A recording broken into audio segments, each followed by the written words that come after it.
Hello বন্ধুরা, welcome to only sports. তো এই ভিডিওতে আবারও ফুটবল আপডেটস আইএসএল নিয়ে কথা বলবো। তো আইএসএল এর 20 তারিখ যে ম্যাচটা হতে চলেছে গোয়া ভার্সেস মোহনবাগানের মধ্যে, তো সেই ম্যাচটা সম্পর্কে কিছুটা আলোচনা করব। তো সেই ম্যাচে দুই দলের কিরকম লাইন আপস হতে পারে, দুই দলের বর্তমান পরিস্থিতি এবং দুই দলের শক্তি দুর্বলতা, তো সেই সব বিষয়গুলো নিয়ে একটু আলোচনা করব। তো ভিডিওটি সবাই শেষ পর্যন্ত দেখতে থাকো। আর চ্যানেলে নতুন হয়ে থাকলে চ্যানেলটি সাবস্ক্রাইব করে পাশে থাকা বেল আইকনটি অন করে পাশে থেকো। তো 20 ডিসেম্বর সন্ধ্যে 7:30 থেকে গোয়ার হোম গ্রাউন্ড ফতোরদা স্টেডিয়ামে গোয়া ভার্সেস মোহনবাগান মুখোমুখি হতে চলেছে। তো এর আগে গোয়া ভার্সেস মোহনবাগান মোট 10 বার মুখোমুখি হয়েছে, তার মধ্যে 3 বার গোয়া জিতেছে আর মোহনবাগান জিতেছে 6 বার, আর 1 বার ড্র হয়েছে। আর এই দুটো দল যখন মুখোমুখি হয়েছে, দুটো দল গোল করেছে 24টা, মোট 12টা গোল করেছে এফসি গোয়া, 12টা গোল করেছে মোহনবাগান। তো সেখানে বর্তমান সময় এফসি গোয়ার পরিস্থিতির কথা বলে, তো বর্তমান সময় এফসি গোয়া 11 ম্যাচ খেলেছে, 11 ম্যাচে 5টা জয়, 4টে ড্র এবং 2টো হারের ফলে 19 পয়েন্ট নিয়ে তারা 4 নম্বরে রয়েছে পয়েন্টস টেবিলে। তো সেখানে এফসি গোয়া খুবই ভালো ফুটবল খেলছে, লাস্ট 6টা ম্যাচ অপরাজিত এফসি গোয়া, তো সেখানে ভালোই ফুটবল খেলছে এফসি গোয়া। আর উল্টো দিকে মোহনবাগান তারাও 11টা ম্যাচ খেলেছে, 11টার মধ্যে 8টা জয় পেয়েছে, 2টো ড্র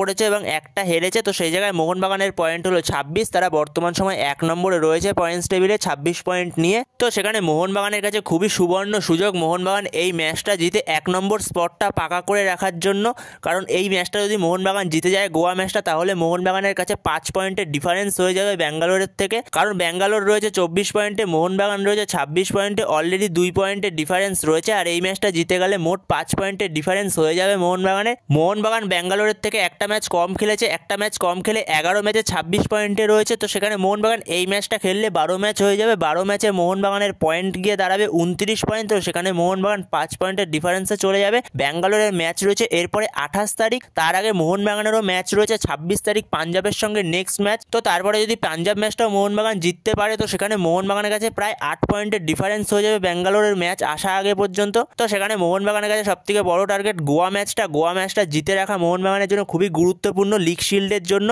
তো সেখানে যদি মোহনবাগান গোয়া ম্যাচটা জিতে থাকতে পারে, তাহলে মোহনবাগানের কাছে 5 পয়েন্টের ডিফারেন্স হয়ে যাবে একই ম্যাচ খেলে। তো 12 ম্যাচ খেলে মোহনবাগান 29 পয়েন্টে পৌঁছে যাবে, আর ওদিকে 12 ম্যাচ খেলে ব্যাঙ্গালুরু 24 পয়েন্টেই থাকবে।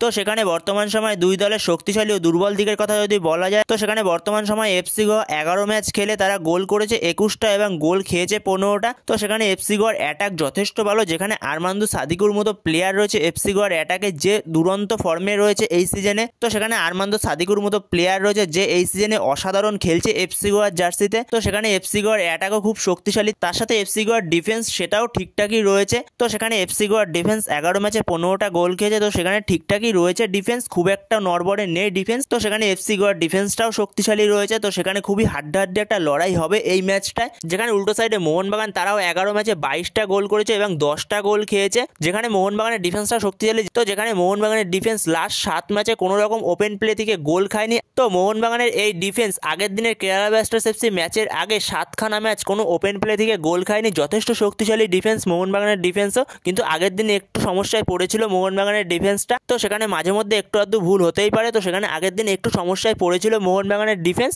তো সেখানে মোহনবাগানের ডিফেন্সও খুবই শক্তিশালী, তার সঙ্গে মোহনবাগানের অ্যাটাকও যথেষ্ট শক্তিশালী, যেখানে অ্যাটাকে 22টা গোল করেছে 11 ম্যাচে। তো সেখানে আগের দিন জেমি ম্যাকলারেনও গোল করেছে, জেসন কামিন্সও গোল করেছে, পরে দিমিত্রি পেত্রাদোসও মোটামুটি ভালোই খেলছে, খুব একটা খারাপ এখন খেলছে না। তাও সেই দিমিত্রি পেত্রাদোসকে আমরা দিমি সুলভ ছন্দে পাচ্ছি না, এটাই আমাদের সবথেকে বড় আক্ষেপ। তো সেখানে দিমিত্রি যত তাড়াতাড়ি নিজের ফর্মে ফিরতে পারবে, তো সেটাই আমাদের জন্য ভালো, যেহেতু গ্রেগ স্টুয়ার্টকে আমরা পাচ্ছি না। তো নেক্সট গোয়া ম্যাচেও আমরা গ্রেগ স্টুয়ার্টকে পাবো কিনা এই নিয়েও সংশয় রয়েছে। তো এখনো পর্যন্ত বলা যাচ্ছে না গ্রেগ স্টুয়ার্ট কতটা ফিট, তো এর পরের ম্যাচেও গ্রেগ স্টুয়ার্টকে পাওয়া যাবে কিনা বলা যাচ্ছে না। তো সেখানে মোহনবাগানের অ্যাটাকও যথেষ্ট শক্তিশালী।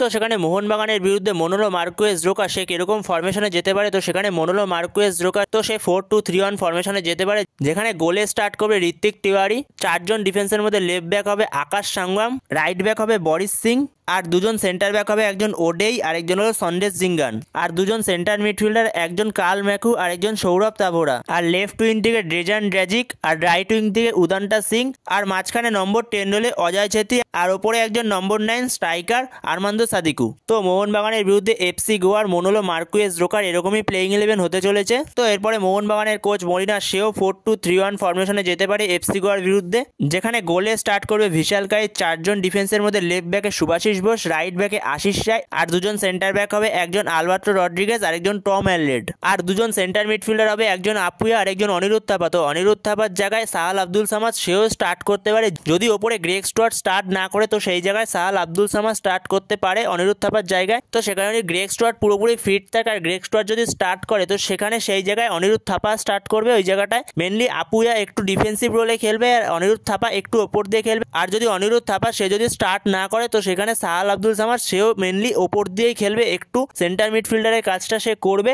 আর আপুয়া সে ডিফেন্সিভ মিডফিল্ডের কাজটা করবে। আর দুদিকে উইং থেকে লেফট উইং থেকে লিস্টান গোলাস, রাইট উইং থেকে মানবীর সিং, আর অ্যাটাকিং মিডফিল্ডার নম্বর 9 রোলে দিমিত্রি পেত্রাদোসি স্টার্ট করবে। মনে হয় গ্রেগ স্টুয়ার্ট পুরোপুরি ফিট হয়নি এখনো, তো সেখানে যদি গ্রেগ স্টুয়ার্ট পুরোপুরি ফিট থেকে খেলার জায়গায় থাকে তাহলে গ্রেগ স্টুয়ার্ট স্টার্ট করবে। গ্রেগ স্টুয়ার্টকে নিয়ে এখনো পর্যন্ত কোনো কিছু বলা যাচ্ছে না গ্রেগ স্টুয়ার্ট কতটা ফিট, তো সেখানে যদি গ্রেগ স্টুয়ার্ট না থাকে তো সেই জায়গায় দিমিত্রি পেত্রাদোসি স্টার্ট করবে নম্বর 9 রোলে, আর ওপরে একজন স্ট্রাইকার জিমি ম্যাকলারেন। তো এফসি গোয়ার বিরুদ্ধে মলিনা এরকমই প্লেইং 11 নিয়ে যাবে। তো বন্ধুরা তোমাদের কি মনে হয় মলিনা কি কোনো পরিবর্তন করতে পারে প্লেইং 11-এ? যদি তোমাদের মনে হয় কোনো পরিবর্তন হতে পারে তো তোমাদের মতামত অবশ্যই কমেন্টে জানিও। তো এই ভিডিওতে এই পর্যন্ত, তো এই আপডেটটা নিয়ে আলোচনা করার ছিল। তো ভিডিওটি ভালো লাগলে অবশ্যই লাইক শেয়ার সাবস্ক্রাইব করতে ভুলো না। তো নেক্সট ভিডিওতে দেখা হচ্ছে, ততক্ষণের জন্য বাই বাই।